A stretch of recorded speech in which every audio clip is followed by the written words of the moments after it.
काल आपल्याला सर्वांना कल्पना आहे की अनिल परब यांनी सर्वोच्च न्यायालयाने काय निर्देश दिलेले आहेत, काय एक चौकट दिलेली आहे, त्या चौकटीच्या अंतर्गत काय निर्णय घ्यायला पाहिजे अथवा काय चौकशी करायला पाहिजे हे स्पष्ट निर्देश सर्वोच्च न्यायालयाने दिलेले होते.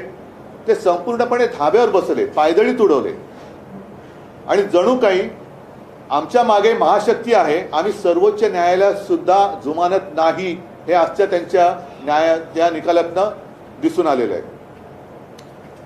महत्त्वाचा प्रश्न असा आहे की त्याने अपात्र कोणालाच केलेलं नाहीये. मूळ खटला, मूळ केस ही अपात्रतेची होती, अपात्र कोणालाच ठरवलं नाही. म्हणजे जर आमची घटना ही तुम्ही ग्राह्य धरत नसाल, मग तुम्ही आम्हाला अपात्र का नाही केलं?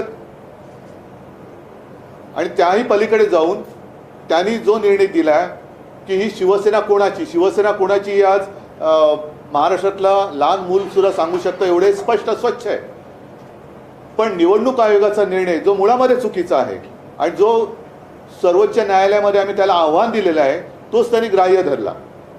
म्हणजे निर्णय देताना त्यांचा पायच चुकलेला आहे, डळमळीत आहे आणि हा पूर्णपणे अगदी निर्लज्जपणाचा कळस हा त्यांनी गाठलेला आहे.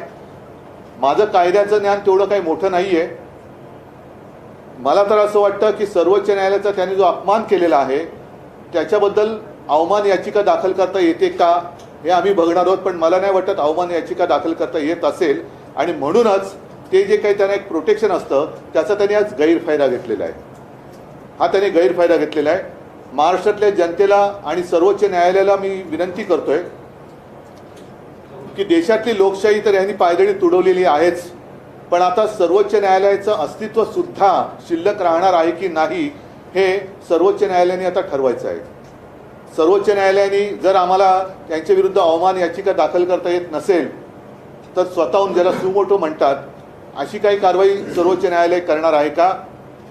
आणि नाहीतर काय होईल की आजपर्यंत जी एक प्रथा आहे आपल्या संविधानाप्रमाणे की कोणत्याही केसमध्ये यापूर्वी उच्च न्यायालय किंवा सर्वोच्च न्यायालयात कोणता निकाल लागलाय त्याच्याप्रमाणे त्या प्रकरणाचा ते एक बरोबरी करून निर्णय दिला जातो. असं असताना याच्या पुढे सर्वोच्च न्यायालयात अशा जर का काही केसेस आल्या तर मग ह्या लवादाचा निर्णय तिकडे मानला जाणार आहे का सर्वोच्च न्यायालयाने जो निर्णय दिला होता किंवा जो निर्देश दिले तो मानला जायला पाहिजे हे सुद्धा बघणं हे आता फार गंभीर बाब झालेली आहे, फार मोठं कुतूहलाची राहणार आहे. जून 2018 मध्ये जे तुमची नियुक्ती करण्यात आली होती ती नियुक्तीच अवैध आहे असं देखील अध्यक्ष, तो त्यांचा अधिकारच नाहीये. कारण 2018ला जर का केलेली नियुक्ती त्यांना मान्य नसेल तर ते कोर्टाने त्यांना सांगितलेलंच नव्हतं. कोर्टाने आमचा व्हीप मानला होता, कोर्टाने आमचा गटनेता मानला होता. मग सुप्रीम कोर्टाने या सगळ्या गोष्टी न बघता केल्या असं यांचं म्हणणं आहे का? आणि जर 2018 साली यांनी जर का काही आमची घटना मानली नाही, मग हे निवडून आलेले जे आत्ताचे जे गद्दार आहेत ते गद्दार कोणत्या आधारावरती निवडून आले होते, कोणाच्या चिन्हावर निवडून आले होते? त्याच्यामुळे पक्षप्रमुखाबद्दल ते बरंच काही बोलले, पण पक्षप्रमुखाला जर अधिकार नसेल तर पक्षाध्यक्ष म्हणून जे नड्डा बसलेत त्यांना तसेही काही अधिकार नाही आहेत, तो त्यांचा अंतर्गत प्रश्न आहे. मग हे पद किंवा हे नसतंच. त्याच्यामुळे त्याने एक मान्य करायला पाहिजे की जसं एक नेता असतो त्याचे सहकारी असतात आणि नेता म्हटल्यानंतर तो दिशा दाखवत असतो, दिशा दाखवण्याचं काम हे नेता करत असतो. आणि ते जर का करणार नसेल आणि लोंढ्यामध्ये वाहत जाणार असेल तर तो नेता कसला? मला त्याच्याबद्दल बोलायचं नाही, कारण ते त्यांच्या चौकटीत न बसणारे ते बोललेले आहेत. त्यांना सुप्रीम कोर्टाने जे सांगितलं होतं की या दिवशी हा व्हीप होता, हा गटनेता होता, आता पुढचं तुम्ही बघा त्या तारखेला काय होतं ते सोडून नको त्याच्यात ते घुसले आणि त्यांनी वेळकाढूपणा केला. त्यांचा जो हेतू होता तो हेतू स्वच्छ होता की वेळकाढूपणा करायचा. हाच निर्णय ते पहिल्या दिवशी देऊ शकत होते, पण त्यांनी ते सगळं नाटक केलं आणि मग 31 डिसेंबरची तारीख 10 जानेवारी आता सुद्धा मग आम्ही सर्वोच्च न्यायालयात तर जाणारच आहोत. पुन्हा याच्यात काही काळ जाण्याची शक्यता आहे. माझी सर्वोच्च न्यायालयाला विनंती आहे की आपण सर्व काही पाहिलेलं आहात, सर्व काही तपासलेलं आहे, आणखीन काही माहिती पाहिजे असेल तर ती सुद्धा आम्ही आपल्याला द्यायला तयार आहोत. निवडणुकीच्या आधी दूध का दूध पाणी का पाणी हे व्हायला पाहिजे.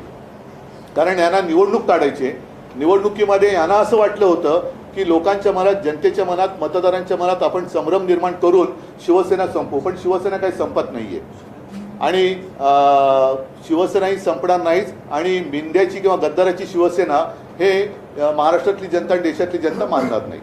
ते असं म्हणतात की 2013 पासून त्या संघटनात्मक निवडणुका व्हायला पाहिजे होत्या. त्यावेळी ते तेव्हा आमच्या पक्षात नव्हतेच आणि आम्ही ते सगळं वेळोवेळी निवडणूक आयोगाला सादर केलेलं आहे. त्या जर झाल्या नसतील तर मग हे मिंदे आणि त्यांच्या बरोबरचे गेले ते कोणत्या पक्षाचे म्हणून त्यांनी त्या अध्यक्षाने ॲफिडेव्हिट दिलं होतं 2019ला आणि 2014 2019 असेल काही असेल आणि आत्ता सुद्धा काय असेल ते. शिंदेची शिवसेना हीच खरी शिवसेना असा निर्णय शिंदेची शिवसेना ही शिवसेना होऊच शकत नाही कारण शिंदे आणि शिवसेना हे नातं तुटलेलं आहे. त्याच्यामुळे भले त्यांना मी काल म्हटलं ना की त्यांची मिलीभगत होती. ज्याप्रमाणे त्यांनी जाऊन एका न्यायमूर्तीने आरोपीची भेट घेतली 2दा त्याच वेळेला हे सगळं ठरलेलं होतं. पंतप्रधान जर महाराष्ट्रामध्ये अनिश्चिततेचं वातावरण होतं निकाल काय लागणार अपेक्षित होता माहिती होता का. पण तरी देखील पंतप्रधान दौऱ्यावरती येत आहेत. तरी देखील हे डावोसला जाणाऱ्यांचा दौरा आधीच जाहीर झालेला आहे आज पेपरमध्ये आलेला आहे. मग हे कसं काय तुम्हाला आधी कळलं. म्हणजे तुमचं हे सगळं सेटिंग होतं फिक्सिंग होतं मॅच फिक्सिंग होती. आणि आम्ही सर्वोच्च न्यायालयात गेलेलोच आहोत. सर्वोच्च न्यायालयाने एक यांचा आदर करण्यासाठी म्हणून त्यांच्याकडे प्रकरण दिलं होतं. पण सर्वोच्च न्यायालयाने जी चौकट आखून दिली होती त्या चौकटीच्या बाहेर जाऊन कायद्याप्रमाणे निकाल न देता एक काहीतरी प्रोसिजर त्यांनी केली आणि कायद्याचा अन्वयार्थ किंवा अनर्थ लावून तो निकाल दिलेला आहे. हा निकाल काही सर्वोच्च नाही. हा निकाल सर्वोच्च न्यायालयात टिकणार नाही आणि जनतेच्या मनात तर हा अजिबात टिकणार नाही. जनता तो स्वीकारणार नाही. उभाटा कशाला माझं उद्धव बाळासाहेब ठाकरे असं स्वच्छ आणि स्पष्ट आहे. उभाटा काय मग बाकीच्यांची आई वडिलांची नावं पण तुम्ही तशीच लावणार. आणि उभाटा असेल तर उभा ठाकलेला आहे मी. या अन्यायाविरुद्ध उभा ठाकलेला आहे. हा निर्णय तुम्हाला अपेक्षित होता का. कारण तुम्ही काल पण म्हणाला होता की असाच निर्णय काहीतरी येऊ शकतो की बघत आहे. मी अनेक अध्यक्षांवरती आरोप पण केले होते. हा निर्णय आरोप नव्हते केले मी सत्य सांगितलं होतं. ते जाऊन भेटले हा माझा आरोप नव्हता. हे सत्य आहे. हे 2 वेळा आरोपीला जाऊन भेटले हा माझा आरोप नव्हता. हे सत्य आहे. भरत गोगावलेंची आणि एकनाथ शिंदेची भरत गोगावले हे प्रतोद म्हणून आणि एकनाथ शिंदे गटनेते म्हणूनच मान्यता जी आहे ती अध्यक्षांना दिलेली आहे याच्यामध्ये. आणि सुप्रीम कोर्टामध्ये हे उलट दिसलं होतं. याकडे कसं पाहता भरत गोगावलेंची प्रतोद म्हणूनच नियुक्ती आहे आणि एकनाथ म्हणजेच काय की त्यांनी सर्वोच्च न्यायालयाचा अपमान केलेला आहे. सर्वोच्च न्यायालयाने स्पष्ट शब्दात सुनील प्रभू आणि अजय चौधरी यांची नेमणूक ग्राह्य धरलेली आहे. सर्वोच्च न्यायालय काही कळत नाही असं यांचं म्हणणं आहे का. त्याच्यामुळे काय झालेलं आहे की यांनी नसतीबाला स्वतःच्या अंगावरती ओढून घेतलेली आहे. आमचं काही बिघडलेलं नाहीये. जनताच पेटून उठलेली आहे आणि जनता हा अन्याय मान्य करणारच नाही. आम्हाला हा निकाल अमान्य आहे. आम्ही सर्वोच्च न्यायालयात जाणार आहोत. तुम्ही घटनेत बदल केले असंही ते म्हणतात या सगळ्या याच्यामध्ये की नियमबाह्यपणे घटनेत बदल केले असंही ते म्हणतात. म्हणजे काय बदल केले आम्ही ज्या वेळेला घटना जी काही दिली ती घटना निवडणूक आयोगाकडे दिलेली आहे. आणि जसं आमच्यामध्ये पक्षाध्यक्ष हा आहे प्रमुख पूर्वी शिवसेना प्रमुख होतं. मी शिवसेना पक्षप्रमुख केलं कारण शिवसेना प्रमुख एकमेव त्या पद्धतीकडे शिवसेना प्रमुख नाही कोण होऊ शकत. आणि ही आमच्या पक्षाची मांडणी आहे. आम्ही जर का ती घटना मान्य हे कोण ठरवणार आहे कारण निवडणूक आयोगाने त्या काळातले आत्ताचे नाही आहे आम्हाला मान्यता दिलेली आहे. 2013 साली जेव्हा मी पहिल्यांदा शिवसेना प्रमुखांच्या नंतर पक्षप्रमुख झालो ती घटना आम्ही दिलेली आहे. 2018ला दिलेली आहे. तर हे कोण टिकोजीराव मध्ये बोलणार आहे. जाऊ द्या. भरत गोगावलेला जरा तरी एक दिवसाचं तरी मंत्रीपद लाभेल असं त्यांना वाटते. त्याच्यामुळे तो विषय सोडा. ते सोडा. त्यांचं जॅकेट फुकट झाले मापं बदलावं लागली.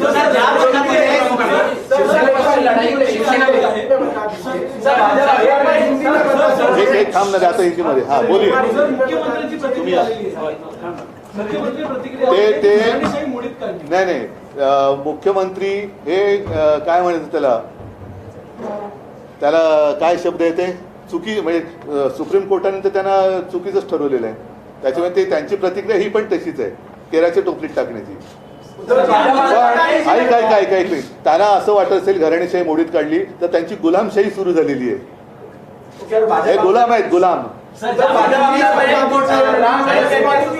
जो है वो रिजल्ट डिस्क्वालिफिकेशन का वर्डिक्ट आ चुका है.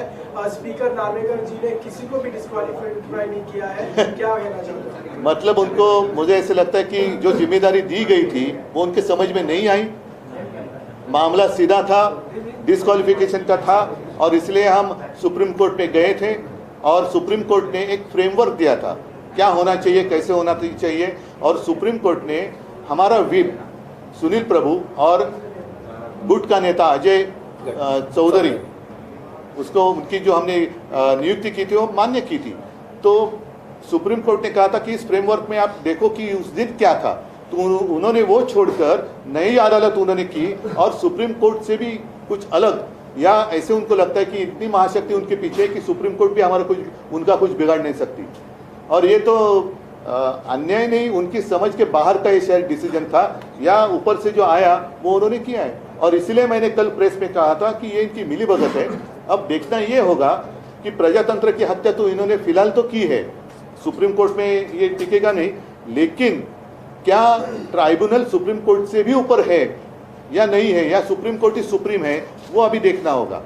देश में प्रजातंत्र रहेगा कि नहीं रहेगा। मैंने कई बार कहा है, जब हमारी दसरा रैली थी उस वक्त भी मैंने कहा था हमारे बारे में चलो 20 साल के बाद दे दो फैसला, हमें मंजूर है, लेकिन इस देश में डेमोक्रेसी रहेगी कि नहीं रहेगी। तो इन्होंने, इनका मानना ऐसे कि नहीं रहनी चाहिए। लेकिन अब दूसरा सवाल आया है कि सुप्रीम कोर्ट भी रहेगा कि नहीं रहेगा, या ऐसे ट्राइब्यूनल उसके ऊपर रहेंगे। तो अभी सुप्रीम कोर्ट के ऊपर सारी आशा है और जनता को तो ये फैसला मंजूर नहीं है। दो चीजें इसमें है। राष्ट्रीय कार्यकारिणी को ही कट्टर नेता को निकालने का अधिकार होता है, ऐसा नागरिकता ने। ये पहला सवाल आपकी घटना में क्या कहा गया, और 2018 की ठीक है, लेकिन पहले जो गद्दार है वो राष्ट्रीय कार्यकारिणी हो ही नहीं सकती, और इसलिए तो हम सुप्रीम कोर्ट में गए। मतलब जिसने डाका डाला वही कह रहा कि ये मेरा घर है।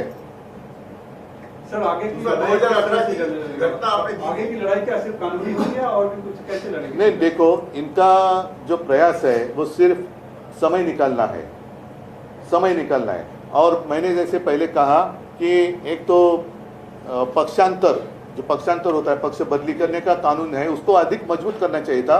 इन्होंने तो खुलेआम राजमार्ग बना दिया, क्योंकि इनको खुद का अनुभव है और शायद वो उनका आगे का रास्ता साफ कर रहे हैं। आगे भी कुछ और पक्ष में जाना चाहते होंगे शायद। जर ज्या पद्धतीने आपण बघतो की सर्वोच्च न्यायालयामध्ये सुनावणीमध्ये जवळपास वर्षभर केलं, त्याच्यानंतर आता राहुल नार्वेकरांनी अध्यक्ष म्हणून वर्षभर काढलं, आणि ते सुद्धा सुप्रीम कोर्टने जर का त्यांना जर मुदत दिली नसती तर त्याने आणखीन जोपर्यंत नाही, मला एवढंच आहे, म्हणून मी सुप्रीम कोर्टला विनंती करतोय की आपल्यासमोर ह्या सगळ्या गोष्टी झालेल्या आहेत, आपण सगळ्या गोष्टी ऐकून यांना स्पष्ट शब्दात आदेश दिले होते की या तारखेला सुनील प्रभू आणि हे होते, त्या दिवशी काय परिस्थिती ती बघा आणि तसा तुम्ही निर्णय घ्या। तो न घेता त्यांनी त्याच्या बाहेर जाऊन प्रोसिजर बघितली, घटना ये ते त्या दिवशी व्हीप कोणाचा होता? कारण जर तुम्ही मग काय चोरलत, मग चोरलत काय तुम्ही? आणि आजही माझं असं म्हणणं आहे की ह्या लोकांमध्ये हिंमत नाही आहे, स्वतःच्या ताकदीवरती, स्वतःच्या वडिलांच्या नावावरती हे मतं मागू शकत नाहीत, म्हणून त्यांना माझा पक्ष आणि माझ्या वडिलांचा चेहरा लागतो। ह्यांना हे काय मर्द नाही आहेत, हे गद्दार आहेत। आप कानूनी लड़ाई की बात कर रहे हैं, क्या जनता के बीच में जाएंगे, जमीन पे भी जाएंगे? जरूर, जनता के बीच में हम तो जा ही रहे हैं। जैसे आज भी आदित्य कोल्हापुर में उस तरफ है, मैं भी 23 तारीख को नासिक जा रहा हूँ, 22 तारीख को तालाराम मंदिर में जा रहा हूँ, उसके पहले भी कहीं जाऊंगा, बाद में जाऊंगा। हम तो जनता में रहे हैं, जनता में रहेंगे, जनता और जनता के लिए, जनता के साथ लेकर, जनता को साथ लेकर हम लड़ेंगे। सर, विधानसभा संजय राऊत यांच्यावरती आरोप आहे की आमचं सरकार पूर्णपणे संविधानिक मार्गाने स्थापन झालं। उपमुख्यमंत्री देवेंद्र फडणवीस यांनी म्हटलंय सरकार पूर्णपणे संविधानिक मार्गाने स्थापन नाही, सुप्रीम कोर्टाचे आज शिक्कामोर्तब झालं। नाही, त्यांचं म्हणजेच ते देवेंद्र फडणवीस सुद्धा सुप्रीम कोर्टाचा अपमान करतायत। कारण सुप्रीम कोर्टाने त्यावेळेला जे सगळं म्हटलं होतं की राज्यपालांनी केलेल्या कारवाया सगळ्या चुकीच्या होत्या, सगळं काही चूक होतं आणि केवळ एक नाईलाज म्हणून त्यांनी यांना मान्यता दिली होती। म्हणजे हे सगळं बाद झालेलं सरकार आहे। ठीक आहे, मला असं वाटतं की एवढं पुरे आहे। पुढची लढाई लढणार आणि आम्हाला खात्री आहे की अजूनही सर्वोच्च न्यायालय हे निपक्षपातीपणाने जनतेला, लोकशाहीला न्याय दिल्याशिवाय राहणार नाही। धन्यवाद। जय हिंद, जय महाराष्ट्र।